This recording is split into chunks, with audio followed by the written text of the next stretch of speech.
저는 이 시간에 한국 역사에서 영국의 헌신과 희생에 대한 감사에 대한 이야기를 나누고자 합니다.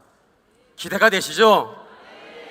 이 귀한 컨퍼런스를 통해서 우리 대한민국의 한국교회와 영국의 교회가 영적인 동맹을 이루는 역사가 일어나는 오늘 온정일 컨퍼런스가 될 줄로 믿습니다. PPT를 여러분이 보시면서 따라오시면 되겠습니다.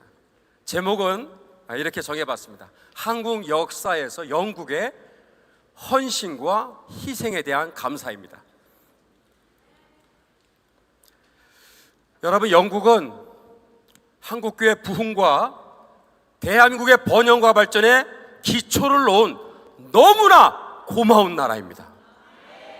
그 파운데이션, 기초를 놓은 나라가 영국이라는 사실을 사실 우리 한국 분들도 모르는 분들이 굉장히 많다고 생각됩니다. 제가 시간 관계상 다 얘기는 못하지만 여기에 있는 모든 여러분들이 얼굴만 봐도 아시는 분들입니다. 모두 영국 출신 선교사님들이세요. 토마스 선교사님, 존 로스 선교사님, 네비우스 선교사님, 존 헤론, 언더우드, 사무엘 모펫, 로버트 하디, 한국교회 부흥의 그 주역이었던 로버트 하디도 영국 출신입니다. 윌리엄 베어드, 조지 맥큐, 일제시대 때 신사참배의 그 강압에 제일 앞장서서 저항운동을 일으켰고 믿음의 선한 싸움을 싸우셨던 다니엘 같은 분이 조지 맥큐인데 영국 출신 선교사님이십니다. 사실은 또 패짓 윌키스, 제임스 칸 중령님, 그 다음 마틴 로이드 존스 목사님 등등 이 모든 분들이 한국 교회의 부흥과 또 대한민국의 번영과 발전에 굉장히 직접적인 영향을 주신 그런 분들이 되겠습니다. 다는 아니지만 몇 분 제가 소개하도록 하겠습니다. 우리 한국 교회사의 최초의 순교자는 우리가 잘 아는 토마스 선교사님이십니다. 토마스 선교사님은 원래는 중국 청나라 파송 선교사였어요. 런던 선교회 파송으로 중국에서 사역하시다가 우리 조선 선교를 하게 되었죠. 최초로 그분이 한국 땅을 밟은 곳이 어디냐면 백령 아일랜드입니다. 백령도예요. 참고로 백령도는 제가 태어난 저의 고향입니다. 저의 홈랜드입니다. 홈랜드. 토마스 선교사님 그 거닐었던 땅을 저는 잘 알죠. 저는 백령도를 훤하게 꿰뚫고 있고 백령도를 사랑하는 백령도 사람인데, 백령도에 우리 토마스 선교사님이 제일 먼저 오셨던 때가 1865년입니다. 다량의 한문 성경을 가지고 오셔서 한 달 동안 단기 선교를 통해서 성경을 이렇게 그 당시에 우리 한글 성경이 없었지만 한문 성경을 배포하면서 야소 믿으세요, 야소 믿으세요 전도하셨어요. 2차 단기 선교 1866년에 오셨습니다. 그때도 한문 성경을 나누어 주셨습니다. 그리고 평양의 대동강으로 거슬러 올라갔다가 순교하신 것입니다. 그 당시에 순교한 장면이 되겠죠. 순교했던 그 순간에도 성경 100여 권을 배포하셨습니다. 그리고 순교하셨습니다. 당시에 순교하였던 그 장면이 바로 이 그림이 되겠습니다. 존 로스 선교사님 1874년에 코리안 게이트라고, 고려문이라고, 여기는 한국 땅이 아닙니다. 압록강을 건너서 중국으로 들어갈 때 관문, 들어가는 그 코리안 게이트가 있었는데 거기에 많은 한국 상인들이 들락날락했어요. 존 로스 선교사님은 중국 청나라 선교사님인데 한국인들이 여기를 들락날락한다는 얘기를 아시고 한국 사람들 한번 만나야 되겠다 하고 최초로 코리안 게이트에 오신 그 해가 1874년입니다. 그러니까 한국 선교가 시작된 게 벌써 150년이 넘은 거예요. 그리고 여러 한국 상인들을 만났습니다. 그리고 그들의 도움을 받아 최초로 한글로 성경 번역하는 일을 하게 되는 거예요. 그래서 한국 상인들이 이 선교사님들을 통해서 성경 번역하는 일을 같이 하다가 성경을 번역하면서 성경을 읽다가 번역하다가 예수님 믿은 거예요. 그래서 세례를 받은 것입니다. 그래서 최초의 한글 성경 뭐죠? 누가복음이에요. 그것이 번역이 된 것이 역사적인 날입니다. 1882년. 그 다음에 최초로 신약 27권이 다 완역이 된 그 해가 1887년이에요. 다 누가 했어요? 영국의 출신 선교사님 존 로스 선교사님이 그 위대한 일을 하신 것입니다. 제가 지난주에 에든버러에 존 로스 선교사님 은퇴하시고 나서 1910년에 은퇴하시고 천국 가실 때까지 5년 동안 에든버러의 메이필드 솔즈베리 교회에서 장로님으로 5년 동안 계시면서 계속해서 한국 선교를 위해서 기도하시고 한국 선교를 위해서 모금 활동을 세상 떠날 때까지, 임종하실 때까지 5년 동안 하신 거예요. 그 교회를 다녀왔습니다. 우리가 결코 잊지 말아야 될 너무나 고마운 우리 선교사님 존 로스 선교사님이십니다. 언더우드 선교사님, 여러분 미국 북장로교 물론 파송으로 오신 미국 선교사님이시지만 이분의 고향은 영국 런던입니다. 런던에서 태어나신 영국 분이세요. 그리고 미국으로 이민 가셔서 영국에서 영국 출신으로 미국 북장로교 파송으로 한국에 오신 것입니다. 그때가 1885년 4월 5일 인천에 이제 드디어 입항을 하시게 됩니다. 우리 언더우드 선교사님 27살에 그 애띤 청년회 때 오셔서 그렇게 한국을 위해서 기도하시고 복음을 전하신 이때로부터 무려 4대에 걸쳐서 100년이 넘도록 지금까지 이 가문은 한국 선교를 위해서 온전히 하나님께 드려진 명문 선교 가정입니다. 얼마나 감사한지 모르겠습니다. 또 한 번 존 헤론 선교사님, 존 헤론 선교사님이야말로 영국 출신 선교사님이신데 사실 미국 북장로교 파송으로 한국에 제일 먼저 첫 번째로 임명된 선교사님은 언더우드가 아니라 존 헤론 선교사님이세요. 1884년에 한국의 최초의 장로교 선교사로 임명이 됐는데 여러 당시의 조선의 상황이 어려움이 있기 때문에 때를 기다리다가 언더우드보다 2달 늦게 들어오신 것뿐입니다. 사실은 최초의 한국 장로교 선교사님은 누구다? 존 헤론 선교사님이세요. 이분이 병원 선교 사역과 의료 선교 사역, 성경 번역 사역에 지대한 공헌을 끼치신 분이에요. 안타깝게도 한국에 오셔서 5년 딱 사역하시고 전염병에 감염이 되셔서 33살 이 젊은 청년의 나이에 안타깝게도 세상을 떠나게 됩니다. 그리고 우리 존 헤론 선교사님은 미국으로 영국으로 오신 것이 아니라 지금의 서울 가장 센터에 있는 양화진이라고 하는 선교사 묘원에 안장이 되는 최초의 주인공이 됩니다.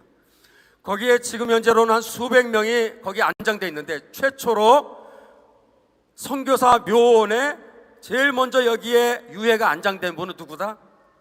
존 헤론 선교사님이세요. 이분을 시작으로 한 분씩 10분, 100분, 200분, 300분, 지금 400명, 500명 이렇게 많은 분들이 묻힐 수 있었던 그 외국인 선교사 묘원의 시작이 존 헤론 선교사님이십니다. 이분 또한 영국 출신이라는 사실을 우리는 기억을 해야 되겠죠.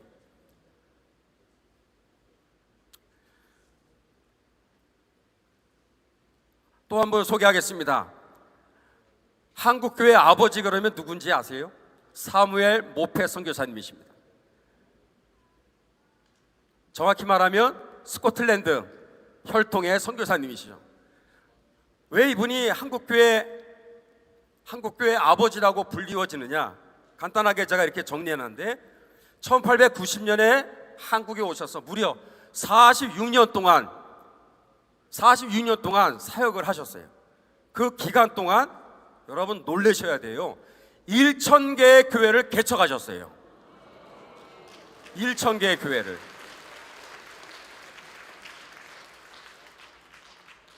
최초의 신학교, 그것도 그냥 신학교가 아니라 성경 66권을 1.1획도 오류와 오점이 없는 정확무오한 하나님의 말씀으로 믿고 가르치는 정통 신학교를 설립하신 것입니다. 할렐루야! 그 신학교에서 이분이 사역하는 동안 무려 800여 명의 성경의 사람들, 성경을 온전히 믿고 그것을 의지하고 성경대로 목회하고 사역하는 800명의 주의 종들을 길러내신 거예요. 할렐루야! 그래서 이분을 한국교회 아버지라고 하는 것입니다. 그리고 총회제도, 노예제도, 한국교회 하드웨어 이 시스템을 다 만든 그 한국교회 근간을 만든 참으로 그 일을 누가 했느냐? 사무엘 모페 선교사님이 하셨는데 이분 또한 영국 출신 선교사님이더라 하는 거예요. 우리가 잊지 말아야 될 또 한 분을 소개하겠습니다. 여러분, 언더우드 선교사님의 초청으로 패짓 윌키스라고 하는 선교사님이 1900년대 초창기 때 한국을 방문하십니다. 한국을 너무나 사랑했던 선교사님이세요. 이분이 한국에 와서 한국의 부흥운동이 일어난 여러 지역들을 돌아보시고 한국 교회를 보시면서 이분이 쓰신 글이 이겁니다. 나는 한국 사람들에게서 성경을 사랑하는 마음과 믿음을 발견할 수 있었다. 즉 남자나 여자는 물론 심지어 어린이들 할 것 없이 모든 계층의 사람들에게서 성경에 대한 뜨거운 사랑을 찾아볼 수 있었다. 성경은 문자 그대로 어디 책이에요? 한국의 책이다. 이렇게 말씀하셨습니다. 이분이 영국으로 돌아가시면서 했던 기도를 여러분 잊지 마셔야 돼요. 당시에 미국이나 서구 유럽에는 이미 성경 비평, 비블리컬 크리티시즘이 성경 비평이 신학교마다 물밀듯이 지금 들어오고 있는 상황에 미국과 유럽이 성경 권위가 무너질 대로 무너져 갔던 그런 상황에서 이분이 하나님께 드린 기도는 뭐예요? 하나님, 성경 고등 비평이 한국에는 들어오지 못하게 하여 주옵소서. 한국을 하나님 지켜주시옵소서. 성경의 절대 권위를 수호하는 한국교회 신학교가 되게 하여 주시옵소서. 여러분, 이 기도가 있었기 때문에 한국교회 역사 초창기 50여 년 동안 한국교회는 성경의 절대 권위에 대해서 흔들리지 않았던 것입니다.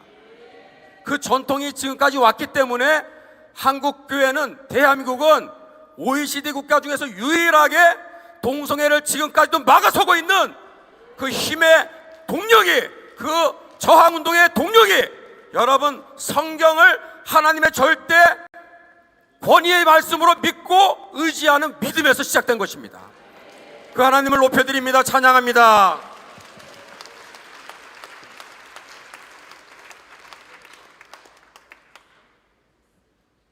한번 저를 따라할까요? 하나님, 성경 고등 비평에 한국에 들어오지 못하게 하옵소서. 우리의 기도 제목 되기를 축복합니다. 또 소개합니다. 데이비드 마틴 로이드 존스 목사님. 사실 제 개인적으로 저는 1990년 잊을 수가 없는 해입니다. 1990년에 제가 대학교 다닐 때 마틴 로이드 존스 목사님의 로마서를 읽기 시작했는데 너무 은혜를 많이 받았어요. 여러분, 이 책을 한번 보여주세요. 마틴 로이드 존스 목사님은 1955년부터 1968년까지 주일 강단에서 로마서 말씀, 이 한 권의 말씀 가지고 13년을 설교하셨어요. 13년 한 절도 안 빠지고, 어떤 거는 한 구절 가지고 한 달 설교한 것도 있습니다. 저는 이 설교 거의 다 읽었거든요. 1장에서 16장까지 굉장히 여러 권인데 어떤 건 5번 읽기도 하고 어떤 설교는 10번 읽기도 하고. 그래서 제가 1990년에 이분의 로마서 강해를 읽다가 하나님께서 나를 목회자로 설교자로 부르시는구나 하는 그 부름을 받기 시작해서 한 6개월 동안 저는 뭐 이렇게 음성이 들려오면 저는 바로 안 믿는 사람이어서 확인 절차에 들어가야 되기 때문에 제 기억으로 한 6개월 동안 내가 과연 목회자로 가야 되는 게 맞는 건지 내가 지금 착각하고 있는 건지 한 6개월 동안 기도하는 중에 하나님이 확증을 주셔서 대학교 졸업하고 신학교를 가게 된 그 계기가 마틴 로이드 존스 목사님 때문이에요. 저는 뵌 적도 없지만은. 그래서 저는 이 영국 땅에 온 이유 중에 하나는 이 빚을 갚으러 온 겁니다. 그 감사를 표하기 위해서. 지금도 한국교회 많은 목회자들의 목사님, 그들의 영적 멘토와 같은 분이 마틴 로이드 존스 목사님이십니다.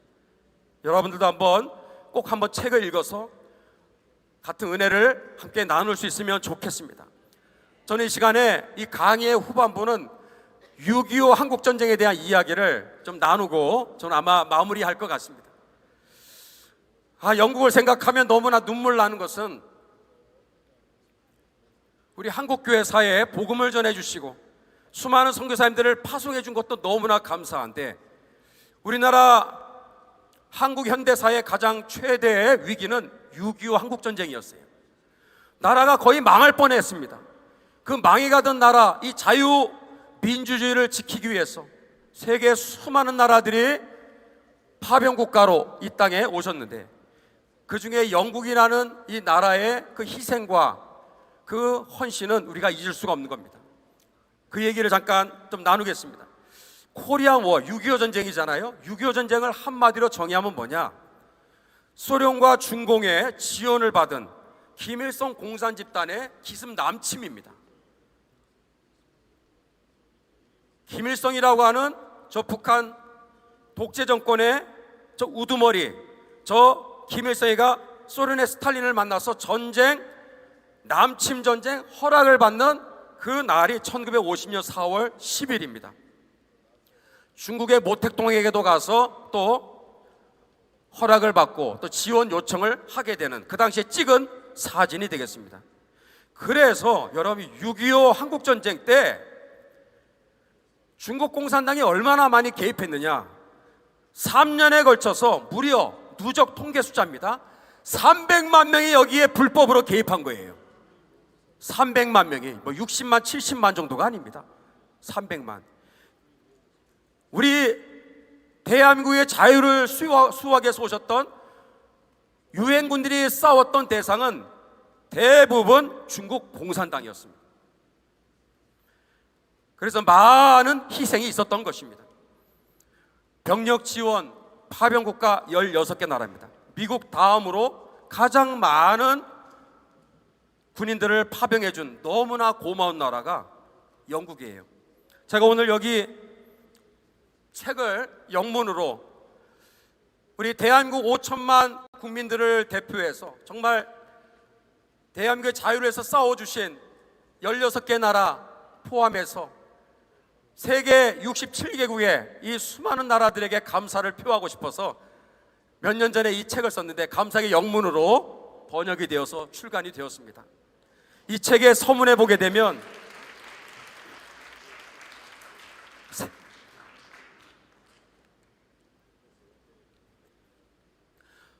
책의 서문에 이렇게 썼어요.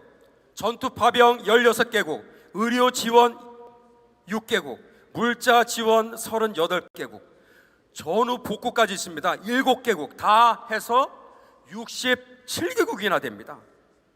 공산국가 빼고 사실 유엔에 등록된 나라 대부분이 대한민국을 지키기 위해서 다 참전한 거예요. 그래서 67개국 유엔군의 참전과 지원, 그리고 그들의 그 숭고한 희생에 감사드립니다 해서 제가 서문에 거의 10페이지나 썼습니다. 그래서 미국, 영국 이렇게 파병 그 규모에 비례해서 해서 감사를 표하는 글을 서문에다가 이렇게 영문으로 다 해서 출간을 했습니다. 영국을 여러분이 잊지 말아야 됩니다. 한국 전쟁에서 영국군의 고귀한 희생과 헌신이 얼마나 엄청났는가. 한국에 가면 부산이라는 도시가 있잖아요. 부산에 유엔 기념묘지, 세계에서 유일하게 우리 한국의 부산에 있습니다. 여기에 유엔군 파병으로 이 땅에 오셔서 전쟁 중에 전사하신 분들, 고국으로 돌아가지 못했으나 그 유해가 묻혀 계시는 분들의 숫자가 무려 2,333명이나 됩니다. 14개 국가 참전 용사들의 유해가 거기에 묻혀 있어요. 그 중에 압도적으로 가장 많은 숫자가 여러분 어디 나라예요? 영국입니다. 미국도 한 40여 분만 묻혀 있어요. 근데 영국은 892명의 유해가 안장되어 있습니다. 세상에.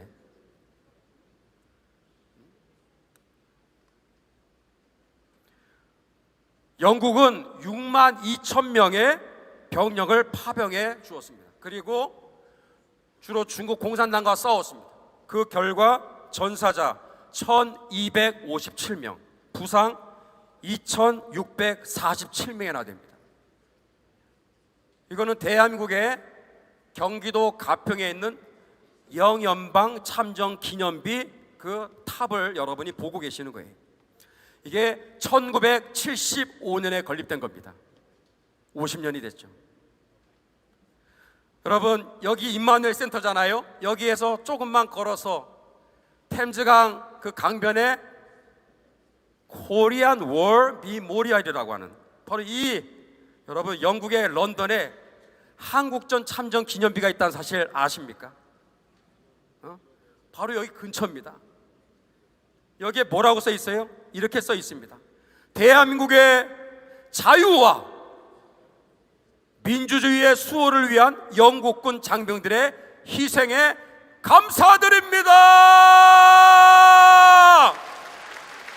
감사드립니다.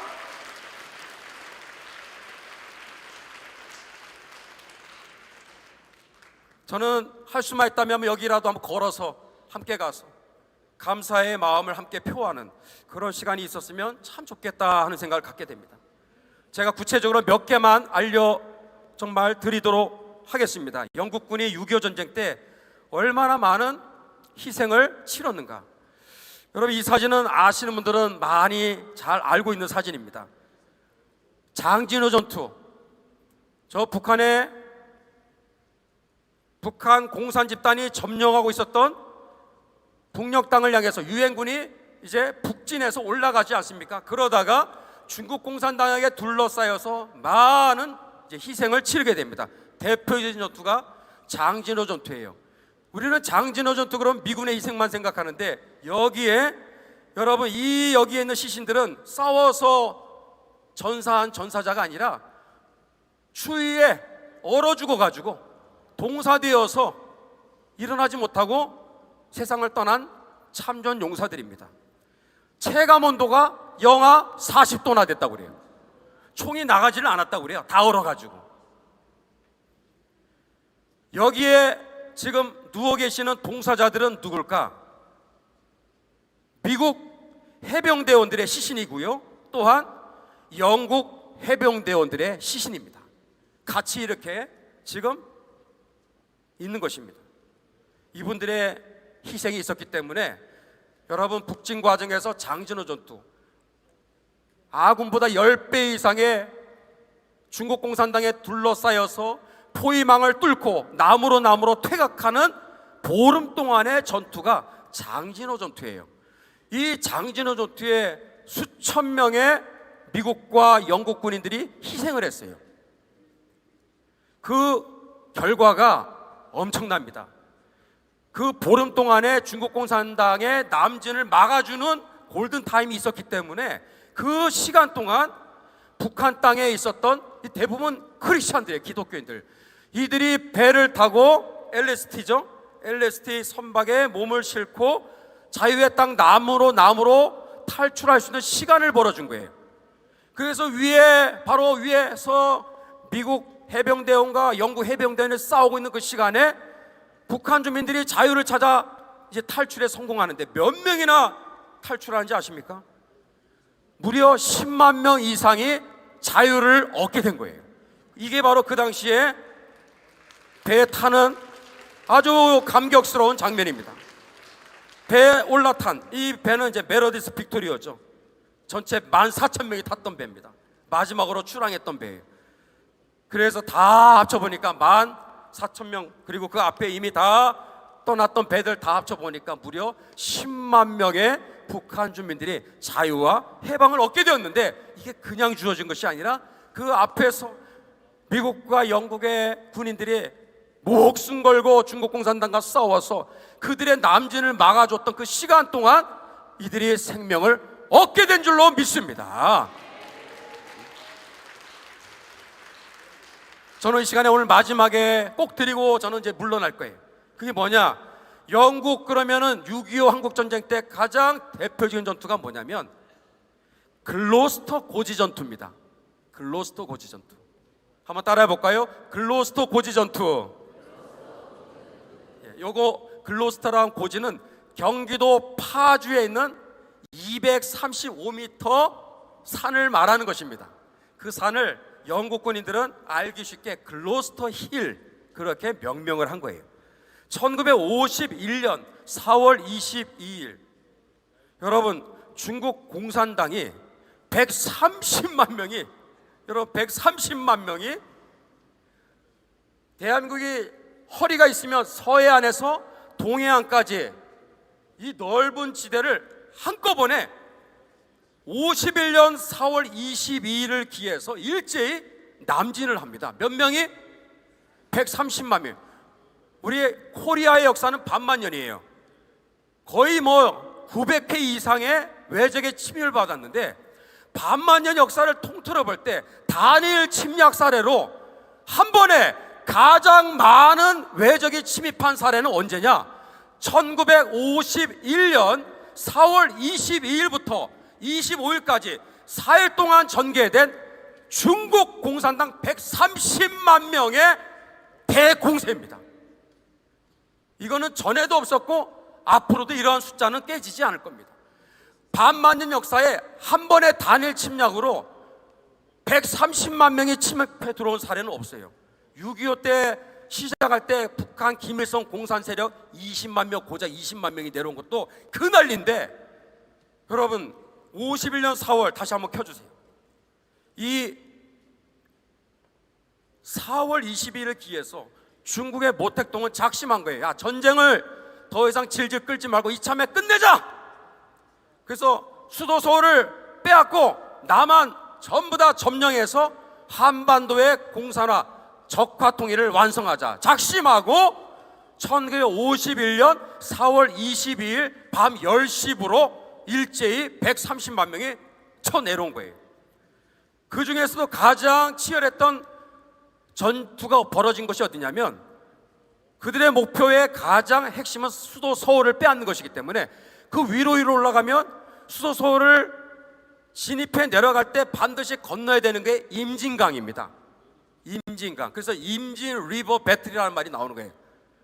임진강 건너서 반드시 넘어야 되는 산이 있는데, 그게 바로 148m 고지와 235m 고지예요. 그거를 건너서 지나가면 뭐 수도 서울 또 빼앗길 수 있는 그러한 상황에 놓여진 바로 그때가 이때였다라는 거죠.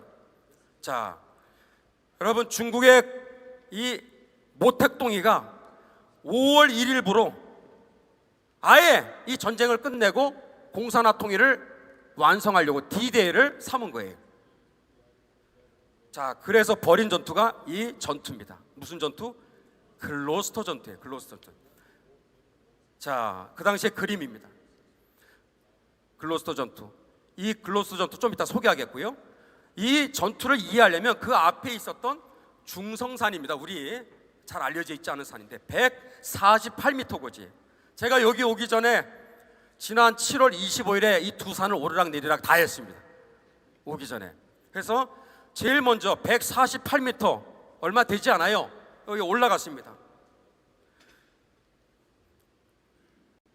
글로스터 전투가 벌어지기 바로 직전의 전투가 148 예, 중성산 고지 전투입니다. 우리 한국 사람들도 잘 알지 못하는 전투인데, 여러분 여기 바로 앞에 잘 안 보일지 잘 보일지 모르겠는데 임진강이 있습니다. 저 임진강을 건너서 밤에 정말 개미떼처럼 수많은 중공군들이 이제 건너가게 되고 중성산으로 막 밀고 올라오게 됩니다. 여기 중성산 고지에는 우리 영국군 글로스터 A, B, C, D 중대가 있는데, 중대는 보통 150에서 200명입니다. A 중대가 여기를 딱 진을 치고 여기를 딱 주둔하고 있었어요. 한 200여 명 정도, 200여 명. 그런데 밤 10시부로 수많은 중공군들이 여기를 이제 기어 올라오는데 전투가 벌어졌어요.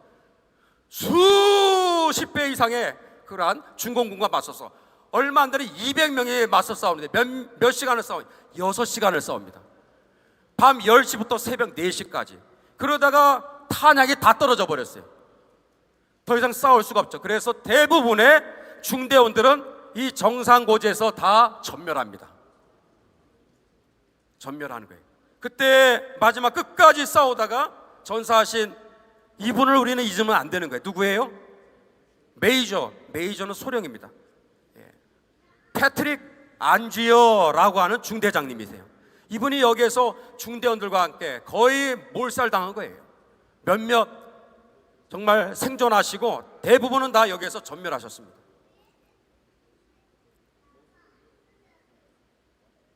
이게 바로 148 고지전투, 중성산 고지전투입니다.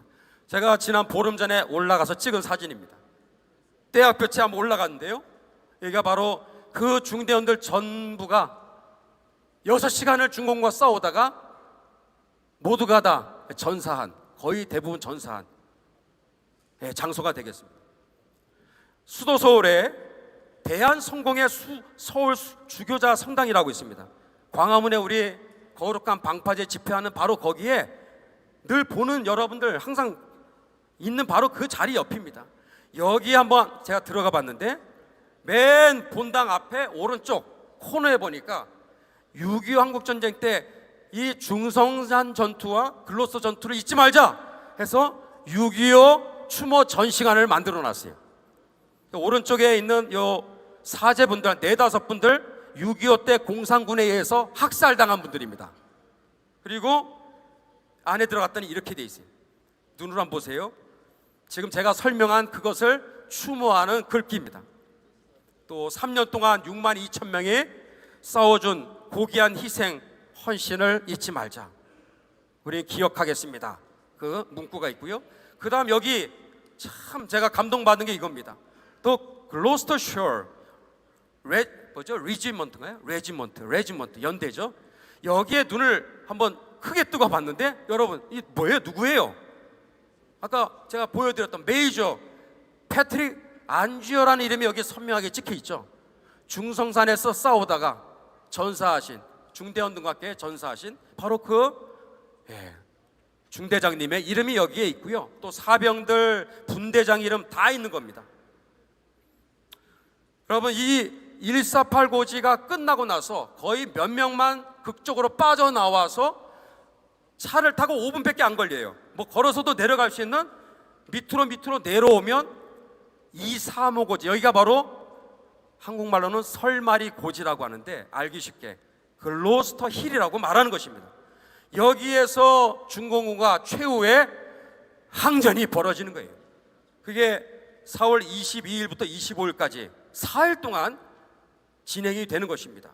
우리 아군은 글로스터 대대, A 중대는 몇몇 지금 없어. 거의 뭐 숫자가 몇 명 남지 않은 그분들이 합류했고요. B 중대, C 중대, D 중대 다 합쳐서 몇 명? 이 고지를 지키고 있었던 우리 아군의 숫자는 652명입니다. 근데 여기 산을 중공군이 동서남북으로 다 포위를 해버렸어요. 결국 빠져나가지 못하는 상황이 3-4일 동안 되는 거예요. 42,000명. 우리 영국군 글로스터 대대는 652명. 원래는 아까 얘기했던 148 고지 그분들이 전멸 안 했으면 800명이 넘습니다. 근데 650명으로 이렇게 줄어들었어요. 그러면 우리를 둘러싸고 있는 적들은 몇 명? 4만 2천 명. 몇 배나 됩니까? 64배나 되는 거예요. 64배의 이 엄청난 숫자에 둘러싸여서 4일 동안을 싸운 게 그 유명한 글로스터 고지 전투가 되겠습니다. 제가 지난 7월 25일에 가서 그 밑에 글로스터 그 고지 계곡으로 흐르는 이 시냇물이에요. 얼마나 맑고 깨끗합니까? 근데 기록에 의하면 그 당시에 4일 동안 얼마나 처절했는지, 이 물이 이런 깨끗한 물이 아니라 핏물이 흘렀다라고 그렇게 기록하고 있어요. 당시에 글로스터 힐 계곡은 피로 물들었다. 피로 물들은 거예요. 만약에 여기를 적들에게 빼앗기면은 수도 서울이 그냥 빼앗길 수도 있는 위험한 상황이 이제 찾아오는 것입니다. 무조건 지켜야 되는 거예요. 당시에 652명 중에 59명이 전사하셨어요. 59명이. 대부분 530여 명은 다 포로로 붙잡혀 갑니다. 그래서 북한의 포로 수용소에서 2, 3년 동안 갇혀서 죽을 고생을 하시는 거예요. 그 중에 극적으로 거기에서 석방되신 분이 누구냐? 토미 클로프 선생님. 토미 클로프. 이 어르신 건강하게 잘 사시다가 언제 돌아가셨어요? 우리 오시기 전에, 불과 얼마 전에, 작년 10월 19일에 세상 떠나셨어요. 그 당시에 나이가 17, 18살이었어요. 17, 18살.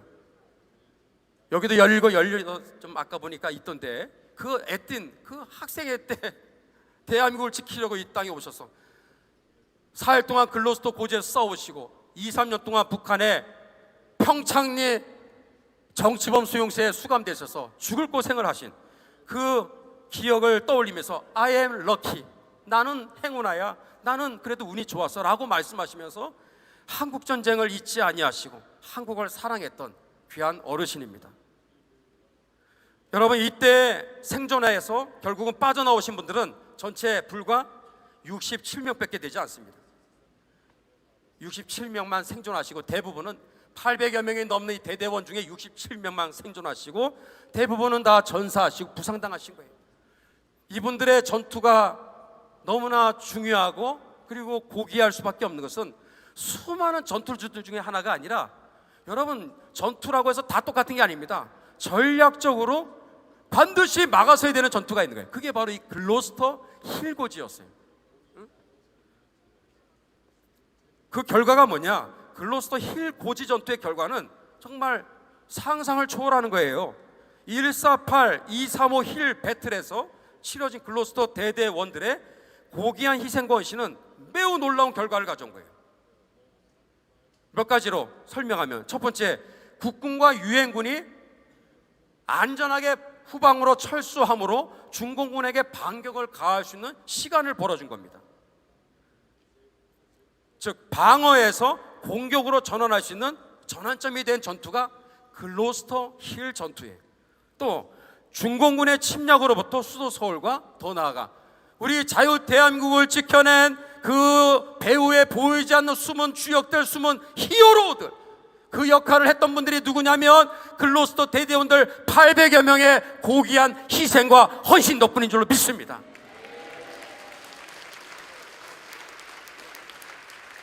여러분, 대한민국의 수도 서울의 야경 얼마나 아름답습니까? 얼마나 예쁘고 얼마나 화려합니까? 근데 여러분, 그런 생각 해보셨어요? 저는 그런 생각 여러 번 하거든요. 서울을 볼 때, 야경을 볼 때, 또 대낮에 서울을 이렇게 거닐 때마다 이렇게 번영과 발전을 누릴 수 있는 이것이 그냥 주어진 우연이 아니라, 당연한 게 아니라 75년 전에 글로스터 저 고지에서 중성산에서 자유 대한민국을 지키기 위해서 목숨 바쳐 6시간을 싸우고 200명이 다 전멸하고, 글로스터에서는 4일 동안을 싸우면서 59명이 죽고 530명이 붙잡혀서 3년 동안 포로 수용소에서 죽을 고생을 하고, 그런 값진 대가를 치른 결과가 오늘의 자유 대한민국의 번영과 발전을 가져다 준 줄로 믿습니다. 하나님께 감사드리고 영국에게 우리가 감사를 드리지 아니할 수 없습니다. 저는 이제 마무리하면서 이분을 꼭 소개하고자 합니다. 저는 영국에 너무 감사하고, 그리고 특별히 이 글로스터 대대를 이끌어갔던 지휘관 누구예요? 제임스 칸 중령님을 여러분이 꼭 기억해 주셔야 돼요. 이 제임스 칸 중령님, 이분이 4일 동안의 글로스터 여기 고지에서, 여기도 제가 7월 25일 여기 오기 전에 한번 또 갔습니다. 여러분, 여기가 오른쪽이 추모비 이렇게 서 있어요. 모든 추모 행사를 여기서 하는데, 그 당시에 글로스터 힐 전투가 벌어졌을 때 저기는 뻥 뚫려 있는 동굴 입구였습니다. 글로스터 힐 고지에서 상대적으로 안전한 위치에 후방에 있어요. 전투 중에 전사한 59명의 우리 전사한 동료들을 시신을 실어서 안전한 이 동굴 안에다가 거기다가 안치를 해놓은 거예요. 여기를 그래서 훗날 1957년에 이승만 대통령 때 여기를 잊지 말자 해서 추모비를 세우면서 이렇게 돌탑을 쌓아서 지금은 다 막아놓은 겁니다. 제임스 칸 중령님은 여기를 빠져나갈 수 있는 시간이 있었어요. 그러나 끝까지 부상당한 그리고 전사한 전우들을 지키고 나머지 A, B, C, D 중대 너희들이 살 길을 찾아 다 퇴각하라고 하시면서 여기를 끝까지 지켰는데, 이분도 그렇고 퇴각하다가 탈출하려고 했었던 대대원들까지 거의 대부분 다 포로로 붙잡힌 겁니다. 그래서 북한의 평촌리 수용소 여기에서 28개월 동안 포로 수용소 생활을 하게 됩니다. 온갖 학대를 당하고요, 심지어 주사까지 맞췄어요. 이 제임스 칸 중령님한테 온갖 말할 수 없는 그러한 학대를 가합니다. 그리고 공산주의 사상학습을 통해서 전향하라, 공산주의로 돌아오면 나 다 살려주겠다, 잘해주겠다, 절대 꿈쩍하지 않았죠. 여기에서 우리 글로스터셔, 여러분 그 지역으로 가면 Soldiers of Gloucestershire Museum, 글로스터 군인 박물관이 있습니다. 여기 들어가면 그 당시에 평촌리 수용소에서 28개월 수용 생활하면서 그 모진 그 학대와 고문을, 그 생활을 어떻게 견뎌냈냐면 예수님 믿는 믿음으로 견뎌낸 거예요. 예배하면서 견뎌낸 거예요. 기도하면서 견뎌낸 거예요. 그리고 여기 돌을 하나 이따 마는 걸 돌을 주워다가 십자가를 깎고 있는 장면입니다. 여기 입에 지금 연장을 물고 있는 겁니다. 그래서 막 깎으면서 그 십자가를 가지고 예배를 항상 드릴 때마다 십자가를 가운데 두고 그렇게 예배를 인도하신 것입니다.